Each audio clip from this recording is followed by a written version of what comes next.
name is Justin Richmond. I'm the multiplayer designer at Naughty Dog, and tonight we're unveiling the multiplayer portion of Uncharted 2 Among Thieves. It includes a co-op version, which is 3 players working together to complete objectives, and both a deathmatch and a plunder version, which is our sort of take on the CTF version of online gameplay.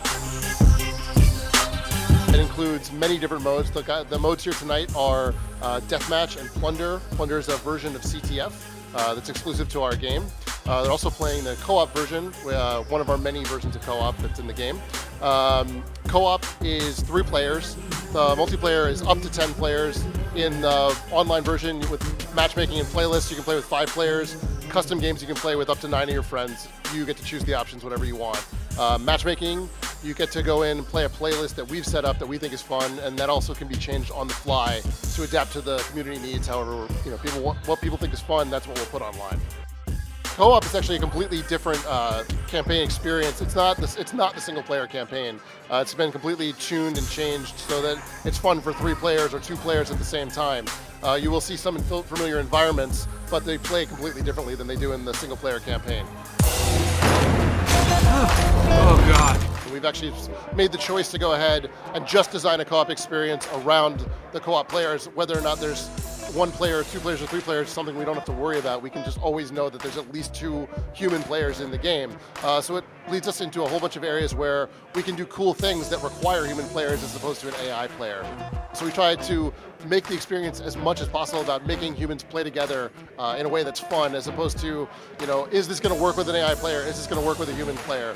We can guarantee that you're going to have a fun experience every single time. Right now we're showing Deathmatch and Plunder. Both of them sort of benefit from our single player experience in the same way, in that everything you can do in single player, you can do in multiplayer, which means you're climbing on things, you're shooting things, you're vaulting over things. There's a huge element of verticality to our gameplay, so you're constantly moving up and down the environment as well as side to side.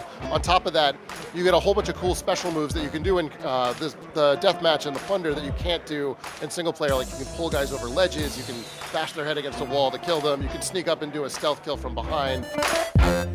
Plunder has a bunch of variations associated with it, but the one we're showing tonight is just the standard neutral flag CTF. So there's 1 flag on the map. Both teams are going for it, bringing it back to their base, up to X number of points. Right now it's 3. The difference is that our flag is throwable, and so we've hooked it up to our grenade throwing mechanic, which is different in this game from the original Uncharted.